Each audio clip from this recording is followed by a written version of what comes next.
Welcome to Mainland Regional Television Station for Nelson and Tasman. I'm Graham O'Brien, and a few of the stories coming up in our weekly news roundup.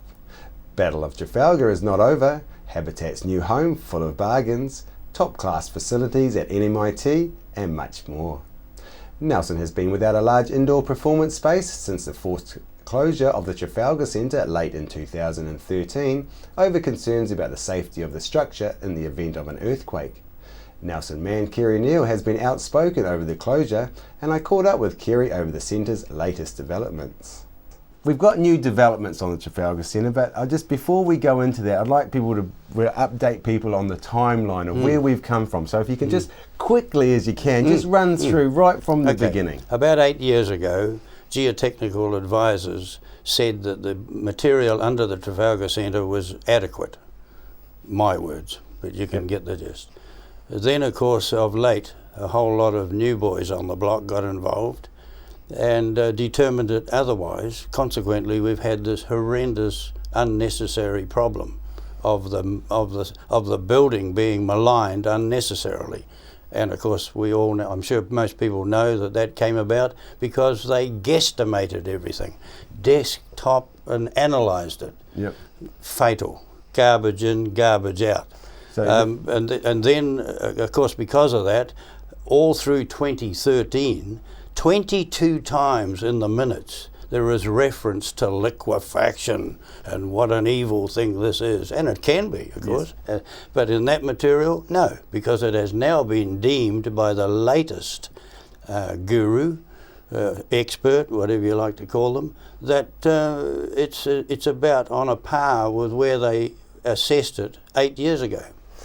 Now, in the meantime, this council, who has sat there like Madame Tussauds waxworks and said nothing to support the facts, just support the garbage that's been going on, have spent 1.7 million of yours and my money for nothing. Because here we are at a point now where the facts have pretty much exposed all that's gone wrong with their assessment, but they haven't had the integrity to say, well, yeah, we got that a bit wrong. Yep. So you're talking about the material under it, which is, they're saying liquefaction, and you're also talking about the debacle with the piles being 3 metres deep. Yeah, I mean, that's unreal, isn't it? To think that they couldn't accept that there's a decent foundation under the building. And the records that you and your team found in the archives there. Yeah, it's all there, it's all there. I mean, a builder or a carpenter knows where to find these things, and that's who they should have asked. Yep. So moving on, then, so that was the reason it was shut down. Yep. So, and then we move on, and then we later find out that the southern end's got some problems. This is the new right. bit. Okay, well, initially the fright was because the perceived condition of the soil, that the modern type of foundation under that part of the building wasn't going to support the building in event of liquefaction. Well, you know, we're only repeating it, but we now know that that's not a fact. However, the real concern is that building was never that part of that new addition was never completed. It ran over budget, and in the process of and because it went over budget and because it was never completed, it was never brought up to standard fire protection standards, and the building was certified for use. Having said that, they did put signs on all the doors, no public access, so I suppose that overcame the legality of that, but it makes a nonsense of the whole process. Sure, okay. So we got the southern, there's problems with the southern end. That's one thing. I mean, we could talk for hours about it. Yeah, sure. So let's move on. And now we get a new engineer in, and he tells us that the beams, there's something wrong with the beams. Can you please just touch on what he said about the beams? I'm sure the viewers will recall there's been a long list of attempts to cover up for the inadequacies of everybody's desktop analysis. We are now at the point, as you know, and I'm sure most of the viewers know or have heard, that the arches are deemed to be brittle and will snap like toothpicks. Now, I think there will be a photo available for you to show the people. Yep. the beams arriving from Manukau, where they were made in Auckland in 1971. The photo will show them on the back of the truck, and they would have flapped around a fair bit on their way down. They actually came by rail to Picton and then were trucked over to Nelson. Yep. But the spin, I'll call it, has been the belief, or the attempt to make everybody believe, that those arches would not stand more than 100 millimetres of spread. Well, they would have flapped more than that coming across the Whangamoas on the truck. And these laminated beams, I mean, these survived the Christchurch earthquake, and they're also the new kind of beams that are going into the NMIT, I believe. Oh, well, yeah, I mean, they've suddenly woken up to the fact that this is the way to go. It doesn't burn, it doesn't, it'll char, but it won't burn. Steel, when it gets hot, will collapse. So there's another plus. Yep. So what are we doing about these laminated beams? Are we getting more experts to have a look at these laminated beams, or are there more experts? Oh, well, there are, we can call them experts. People with practical experience and technical background are now involved in educating the council and the project managers that these things are very satisfactory. In fact, superior to any other type of structure of that nature. Okay? In other words, we're talking about something without a bottom member to like a standard truss that you see in any farm building or any building. They're built in an arch form and they're on compression, and that of course gives them far more integrity. Ask the Romans. Have a look at the bridges, still there 2,000 years later on compression. Yep. That's why they're still there, they're on compression. There's no barrier to women taking charge of large vessels in a seagoing career, according to New Zealand Master Mariner Catherine Walker of Nelson. Nelson Marlborough Institute of Technology is marking World Maritime Week by promoting maritime careers among schools in Nelson and Marlborough by inviting students to experience firsthand the engineering and bridge simulators in action. I went down to check out the facilities and caught up with Captain Walker to find out more about this exciting career. Catherine, it looks pretty new in here and pretty impressive. Can you tell us a little bit about where we are and what it does? Hi, thanks. We're in our new Marine Engineering Simulator Suite here at IMINS. This is the engine room control room. This represents the control room as on a large merchant vessel. And over in here, this represents the actual engine room. So those touch screens and all the consoles in there represent the type of gear you get in a ship's engine room. Great, and so everything's like it is on a boat. Like if something went wrong, you'd have to sort it out, there'd be sirens going off, all this kind of thing? Absolutely, everything is consequential. So if a student is running through an exercise and does something wrong, it will have consequences. And it has very loud alarms, lots of rumbles, fire alarms, and eventually the ship would black out if they didn't deal with it quickly enough. That's fantastic. I mean, you must turn out some pretty good students with using equipment like this. We do think that using this type of equipment is better learning because it is contextual. They are dealing with real life problems and real life consequences. We've moved up to the bridge from the engine room. Can you tell us a little bit about what goes on here and what might happen to a student in this room? This is where we're training bridge team management and navigation skills and collision avoidance skills. We deal with a lot of scenarios in this room. Sometimes it might be a power failure, steering failure, or maybe a man overboard that they've suddenly got to react to. Or alternatively, we can add in a few more ships that are misbehaving and they've got to deal with that from a collision avoidance perspective. Well, it sounds like too much fun for learning, really. It's pretty good. Students can get quite stressed when things don't go to plan or they've suddenly got a new scenario, but it's a simulator, so it's designed to make them think about problems and solve them. Sure. And we see here we're at Nelson Port. Do you have different ports to practice on? Yes, we have a whole set of ports. Most of them are European, and we do have Singapore as well. Right. Catherine, it looks pretty flash in here, but I hear you're after something bigger and better. Can you tell us a little bit about that, please? Yes, this simulation equipment is about 8 years old now, and we do want to upgrade it to something more modern, something with more modern equipment and reflecting a modern ship's bridge. And what's involved with that? Is it an easy task? Oh, it involves lots of market research and talking to our stakeholders to make sure they support NMIT investing in a new bridge simulator, and trying to find sponsors that may want to use our simulation as well and help with the cost of that. And the cost that you'd be looking at roundabouts? Anything from $500,000 to $800,000, I'm thinking. Well, it rolls off the tongue so easily, I'm sure that's no problem at all.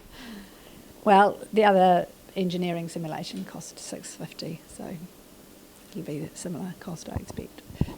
Catherine Walker, you're actually a captain, Catherine Walker. It's very interesting. Can you tell us a little bit about when you started and what it was like to get up to the rank that you got up to for a woman at sea?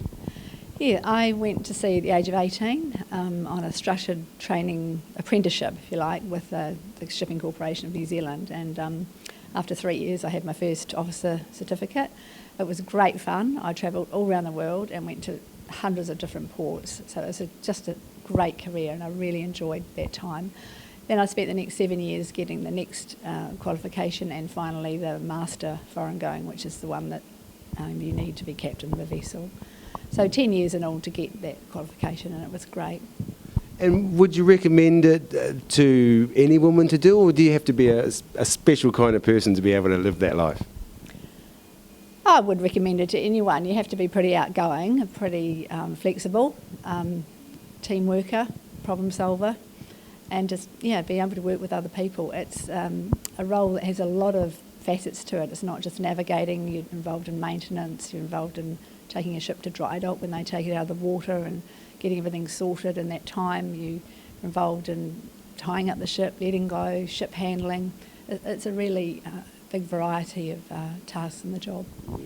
And now are you mainly based on land, and if you are, do you miss going out in the boats? Yes, I've been on land for 20 years now, and I have 2 kids who are now grown up. I've worked here for 7 years and I thoroughly enjoy being involved in maritime education. Captain Catherine Walker, thank you very much for your time. Thanks. NMIT is holding a public open day on the 31st of October, so you can check out all the courses on offer and take part in the free workshops. Habitat for Humanity opens their new restore this Saturday. I went down for the unofficial opening, which was held to thank all those who have been involved in making the restore happen. I spoke with Habitat for Humanity CEO Claire Zabo. Claire, fantastic here. You must be really pleased with the efforts that people have put in to get it this far. Oh, absolutely delighted. It's quite moving to see how far it's come. I have heard that the before shots of this venue were quite basic, and obviously this has now been completely kitted out. It looks fantastic, huge branding on the street, and we've got 3 huge rooms full of stuff that's been donated. It's unbelievable. Yeah, we came down and did a story. It was all empty here, and it wasn't very long ago. Yeah, I think people have gotten behind it, and there's a whole pile of volunteers who've just given a huge amount of their time, and lots of local businesses have helped out with materials and donated goods. It's been just amazing to watch. It's great, and we know Habitat for Humanity in Nelson is building homes, low-cost homes, people to go into. Is that all they do? I mean, you're the CEO. What's the big organisation? So Habitat for Humanity is a global organisation, and we're also all throughout New Zealand, and we're building low-cost housing for families in need, and also after the Christchurch earthquakes, we've been in there. But we work all over the world. So people in Nelson, they might be volunteering and helping out here for local builds, but some of them are also going with us overseas to places like Nepal after their earthquakes, or into the Pacific when there are cyclones, and we build for all sorts of people that are in need. Well, it's fantastic. And these restores, this is the first one in New Zealand? No, this isn't. So it's the first one here in Nelson, but we do have a chain of restores. So I think we've got 12 others dotted throughout the country, and they raise funds primarily for the local programs in those areas, but sometimes they also help our overseas programs too, so that we can help out wherever there's need. Well, that's fantastic. Thanks very much for your time. Thank you very much. Saturday the 26th is the official opening of the Restore, so be in quick to get some of the great bargains at Restore's official opening. And remember, all profits go back into our community to provide real low-cost housing for those that need it. 5 years ago, Nelson couple Ken and Alice Winter set about creating a charity to help Romanian children and their families. Chrissy Small was in Mainland studio this week and caught up with Alice Winter and the organisation's Romanian social worker, Kati, who is in New Zealand this month. I'm here in the studio with Alice Winter, who is from Nelson and has a social work background, but has been on a mission. 5 years in the making, really. This charitable organisation which is bringing hope to children in Romania. Tell us, what was your motivation to begin a charitable organisation, you and your husband Ken, to somewhere else in the world? Well, we've been actually involved in Romania for 15 years. We spent a year there 15 years ago with the children in an orphanage, 270 under the age of 5, very much like it was under the end of communism, just children abandoned in cots, with no names, no maybe not even being able to talk, never been outside. So we worked there for that year, and then we went back again 10 years ago, thinking just to check up on what was happening, seeing if things were improving, and we found children abandoned in hospitals. The Romania wanted to join the EU. And to join the EU they had to solve their orphanage problem, so they closed the orphanages, sent the children home by police because the families didn't want them, they were abandoned. And then we discovered the children hidden in the hospital. And so for the next 5 years we continued going backwards and forwards, doing play programs, getting to know people, but not actually seeing the conditions improving. So we thought we need someone permanently on the ground. Right. And by that time we had made connections. We'd got to know some amazing people who really were saying, yes, it will be a great idea, we're behind you. And we had a friend who was a social worker, and she started for us working, we worked in partnership with an organisation called Christian Endeavour, who then have the offices, have the facilities, and we're allowed to use their facility. And this social worker worked part-time for us and part-time for them. Right. And she had to leave, and then we got Kati, who's now our, still part-time social worker, but I think in there for the long haul. Great. Yeah. Look, now, so this weekend you've had a presentation here in Nelson to basically bring an awareness and hopefully help some funding to your organisation, Hannah, which is Hope and Nurture. Now, this organisation has been going for 5 years. Just 5 years, yeah. Okay. And this is Kati's first visit here? Yes, it is. How has she found being here? Loves it. Yeah. You know, they both, she's over here with her husband, Yes. because it's wonderful for her to have that support, and then the two of them can talk about it when they get back to Romania. Just the people, she just loves being here. And we actually brought her over to do some training. She's done 3 days training in Wellington with Open Home Foundation. Great. She's a trained social worker, but we're doing signs of safety, and we thought that was a really good training for her to do, because we're hoping that these children that are so-called abandoned, that we'll be able to make connections back home for them. And so we want the skills to be able to assess who's the safe person to care for these children, Right. or do they need to do something else. We want to start getting the children who are left in the hospital system. They have got families and they visit them occasionally. We want to start making the stronger connection. Right. It must be hard though when the families are rejecting them. Do they get other nurturing outside of their families? No.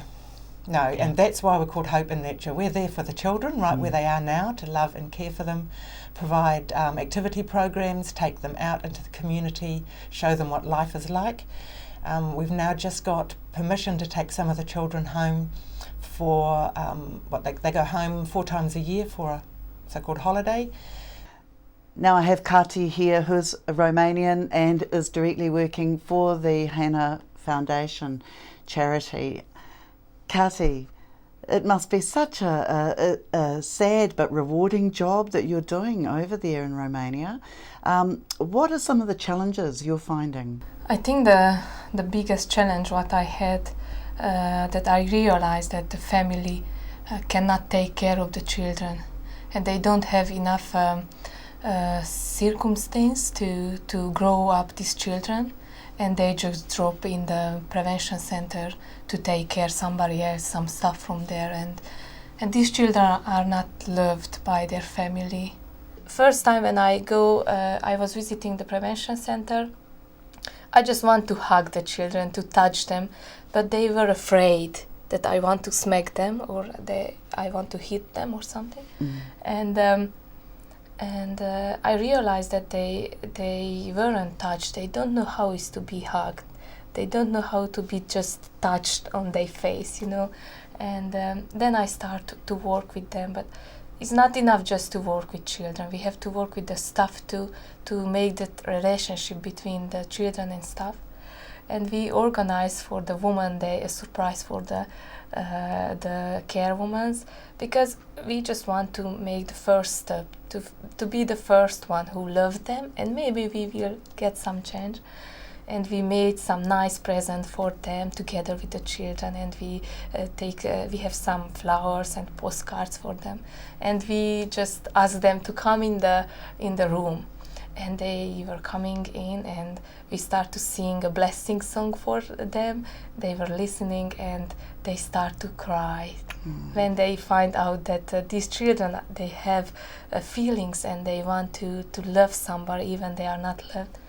And there was a lady which we called, the children called Dragon Lady. Yeah. He was the tough and the hard one, and it was so good to see that even this woman can cry. Yeah. So it touched their hearts. Yes.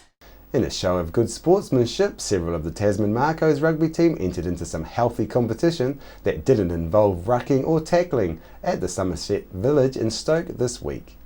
The team members were warmly greeted, with some of the local village residents deciding they were firm supporters of the Marcos.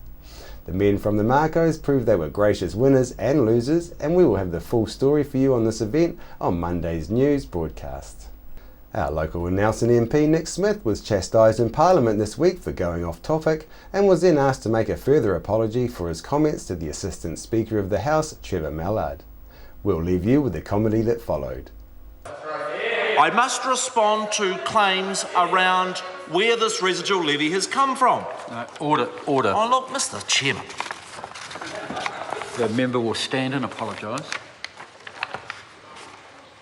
For saying what? I apologise for saying Mr. Chairman. The member will now stand, withdraw and apologise without reservation, or he will leave the chamber. I unreservedly apologise. Dr. Nick Smith will leave the chamber. I'm sorry?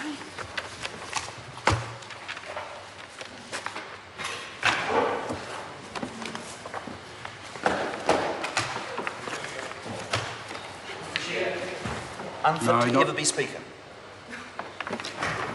Order. Dr. Nick Smith will take a seat now. The Sergeant at Arms will find Dr. Nick Smith and ask him to return to the chamber, please. Point of order, Dr. Nick Smith. Mr. Speaker, I understand you seek my apology, and you have it. What I would like you now is to withdraw and apologise for the comment you made indicating bias on the part of the chair as you left the chamber. And the member will do it properly. He knows how to do it. Mr. Speaker, I withdraw and apologise. Thank you. Now, the member will now leave the chamber. After the break, we'll bring you the latest weather update and some events and happenings coming up from around the region. Edward Gibbon, the bathroom specialist, have a great range of bathroom ideas at their showroom at 23 McGlashan Ave in Richmond. Call in and check out some of the latest bathroom designs and fittings. Edward Gibbon, the bathroom plumbing and drainage supply specialist, 23 McGlashan Ave, Richmond. Why would you want to pay as much as $1,000 for a single bed mattress when you can buy a high quality locally made mattress like this for as little as $220. And a queen size mattress could cost you in excess of $3,000, but at Nelson Beds you could have a mattress like this as low as $425. So why would you go out and spend a fortune on your child's bedroom when you can come to Nelson Beds and buy a complete single mattress and base set, a 7-drawer Scotch chest, a headboard and a 3-drawer bedside cabinet for as little as $979. So call and discuss our custom manufacturing options and local after sales service at Nelson Beds, Nelson's only bedding manufacturer. I'm Francis from Nelson Auto Glass. We repair all auto glass, stone chips, windscreen replacements, scratch removal. If you have an auto glass issue, our team will sort it. Nelson Auto Glass Specialists, 84 Vanguard Street, Nelson. Welcome to Smugglers Pub and Cafe, open 7 days a week with free parking all day. Our lunch menus have that fat old-fashioned flavour where we treat you like treasure with the food you'll savour. We cater for children, grannies and granddads too, with special rates and privileges given to the elderly lunchtime crew. Our staff are friendly and kind and want to see you all come back time after time. Daytime or evening, it doesn't matter. Give us a call on 546 4084 and we'll be happy to spoil ya. We're the team at JCar, right here in Nelson, 120 Hardy Street. Our shop is full of electronic items, including security alarm systems, electronic components, solar and power, electronics toys,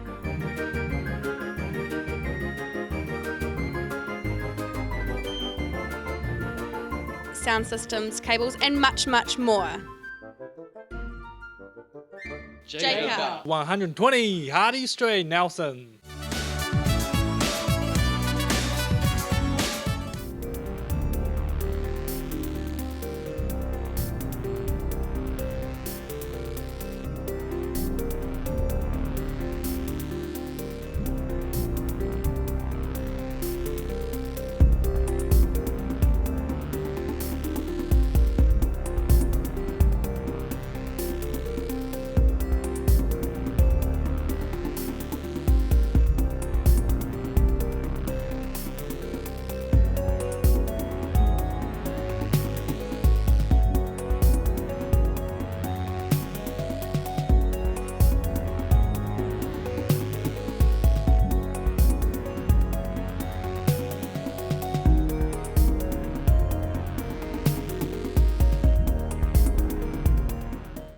Sit and Be Fit is on at the Victory Community Centre Tuesdays and Thursdays at 10 a.m. at the Victory Community Church, 238 Upper Vanguard Street. School terms only.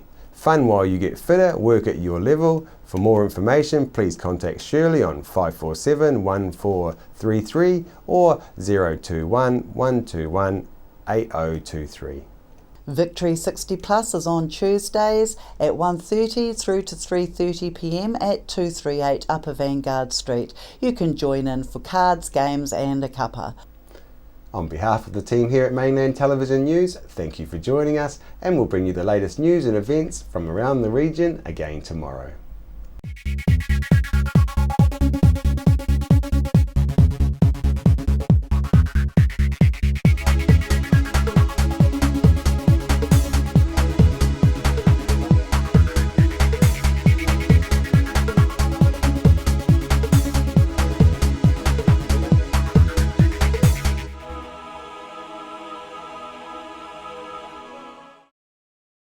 Supporting local content so you can see more of New Zealand on air.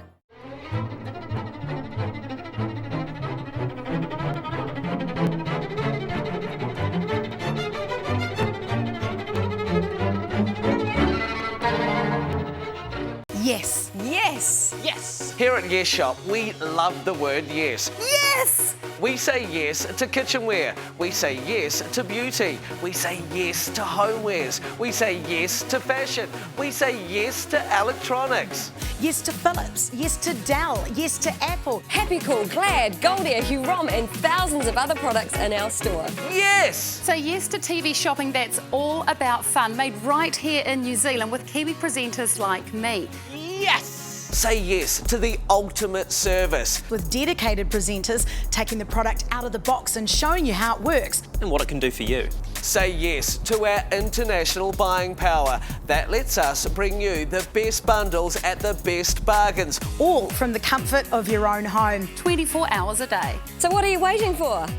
There's nothing quite like it. Come with me. Say yes to Yes Shop. Yes!